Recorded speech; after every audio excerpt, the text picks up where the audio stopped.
Le juge de cassation est un juge du jugement. Il contrôle le jugement rendu en dernier ressort afin de vérifier que les juges ont correctement appliqué le droit. La cassation n'est donc pas un troisième degré de juridiction. Nous allons envisager le champ de la cassation, les modalités d'exercice du pourvoi en cassation et enfin l'office du juge de cassation. Premier paragraphe, le champ de la cassation. Conformément à l'article L. 331-1 du Code de justice administrative, le Conseil d'État est seul juge de cassation. C'est aujourd'hui sa fonction principale. En 2016, sur 8727 affaires enregistrées par le Conseil d'État, 5759 correspondent à des pourvois en cassation, ce qui représente à peu près 66% des saisies. Le pourvoi en cassation est ouvert contre tout jugement rendu en dernier ressort par une juridiction administrative, qu'il s'agisse d'un tribunal administratif, d'une cour administrative d'appel ou d'une juridiction administrative spécialisée.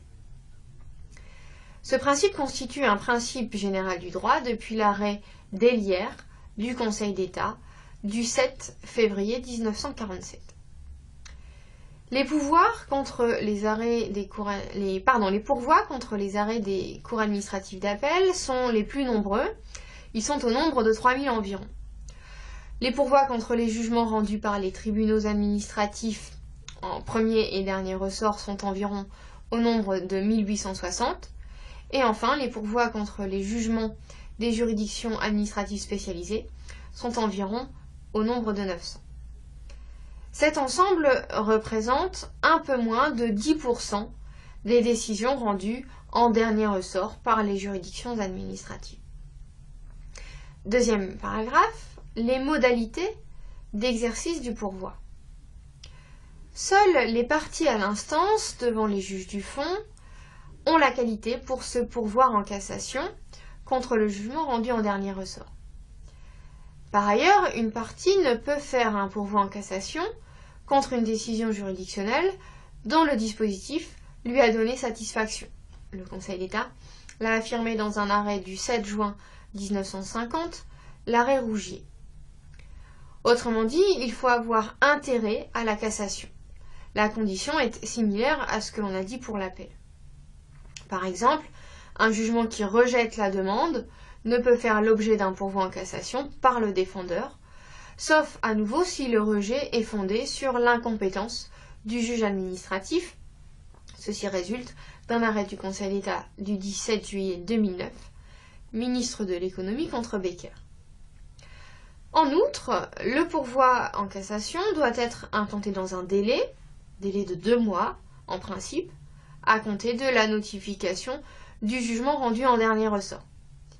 Mais il existe des délais plus courts dans certains contentieux. C'est le cas en matière de référé, le pourvoi en cassation devant être déposé dans les 15 jours.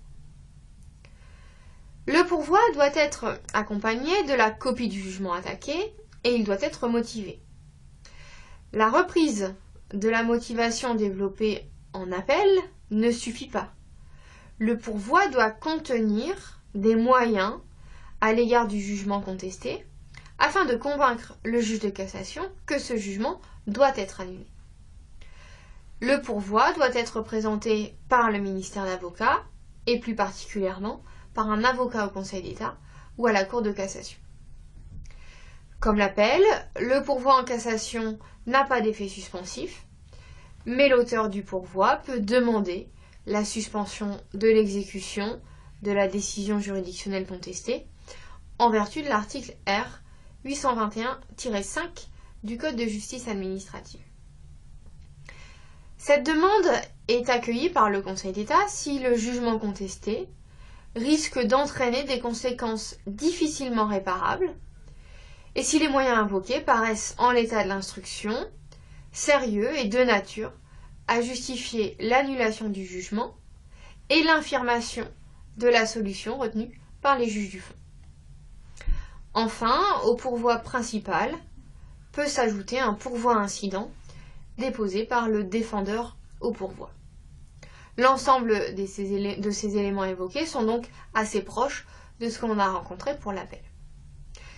Une différence essentielle doit toutefois être relevée. Bien que le nombre de pourvois en cassation soit assez faible, puisqu'on a dit que ça représentait environ 10% de toutes les décisions en dernier ressort qui sont rendues, le législateur a mis en place un système de filtrage des pourvois. La loi du 31 décembre 1987, qui crée les cours administratives d'appel, a en effet institué une procédure préalable d'admission des pourvois en cassation. Chaque chambre de la section du contentieux examine l'admission des pourvois qui lui sont attribués. Cet examen consiste à vérifier que le pourvoi est fondé sur des moyens de nature à justifier son admission, ce qui laisse un large pouvoir d'appréciation au juge. En cas d'admission, le pourvoi est mis alors à l'instruction et l'auteur du pourvoi est informé de cette décision.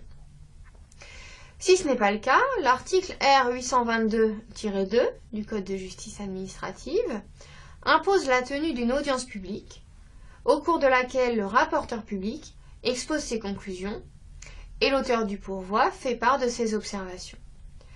La formation de jugement rend ensuite une décision par laquelle elle refuse ou admet le pourvoi. Cependant, le refus d'admission peut aussi être décidé par ordonnance du président de la section du contentieux dans divers cas énumérés à l'article R 822-5. C'est le cas lorsque le pourvoi est entaché d'une irrecevabilité manifeste non régularisable ou encore lorsque le requérant se désiste. En pratique, le taux d'admission des pourvois est d'environ 25%. Venons-en maintenant, troisième paragraphe, à l'office du juge de cassation. Le rôle du juge de cassation est de contrôler la régularité et le bien fondé des décisions contestées devant lui. Il s'agit plus précisément de contrôler la légalité externe et la légalité interne des décisions rendues en dernier ressort par les juridictions administratives. On retrouve ici le même vocabulaire que pour la contestation des actes administratifs dans le cadre du recours pour excès de pouvoir.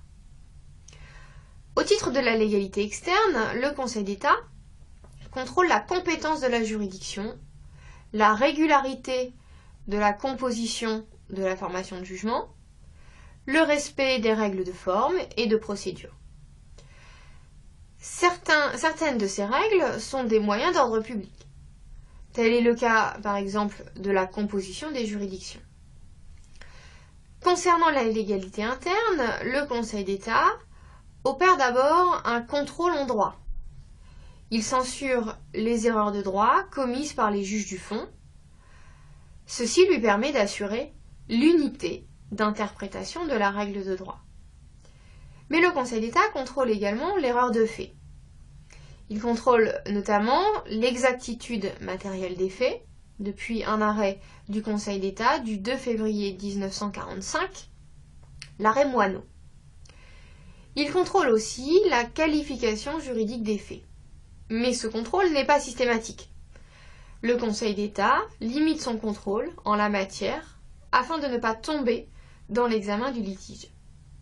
Il existe donc une ligne de partage entre les appréciations du juge du fond, qui sont contrôlées par le Conseil d'État, et celles qui ne le sont pas, et qui relèvent alors du pouvoir souverain d'appréciation des juges du fond. Cette ligne de partage est tracée par le Conseil d'État et dépend de la liberté que celui-ci souhaite laisser au juge du fond. Il faut par ailleurs noter que même en présence d'un élément qui relève du pouvoir souverain d'appréciation des juges du fond, le contrôle du Conseil d'État n'est pas totalement absent. Le Conseil d'État, en effet, vérifie dans ce cas l'absence de dénaturation. Ce contrôle de la dénaturation vise en fait à censurer les erreurs flagrantes. Une fois le contrôle réalisé, la décision du Conseil d'État peut prendre plusieurs voies. Première possibilité, le Conseil d'État peut confirmer la décision rendue en dernier ressort, tant dans son dispositif que ses motifs. Il y a alors rejet du pourvoi en cassation. Deuxième possibilité, le Conseil d'État peut confirmer la décision rendue, mais en procédant à une substitution de base légale ou de motif. Cela évite alors une annulation inutile. Enfin, le Conseil d'État peut infirmer le jugement qui lui est soumis, soit en raison de son illégalité externe, soit en raison de son illégalité interne. Il y a alors cassation. Parmi les pourvois déposés, le taux d'annulation est d'environ 16%. En cas de censure du jugement, l'article L821-2 précise ce qu'il advient du litige. Le Conseil d'État peut d'abord décider de renvoyer le litige au juge du fond. Ce renvoi peut avoir lieu au profit de la juridiction qui avait rendu le jugement cassé et qui statuera alors dans une autre formation de jugement, ou bien au profit d'une autre juridiction de même nature.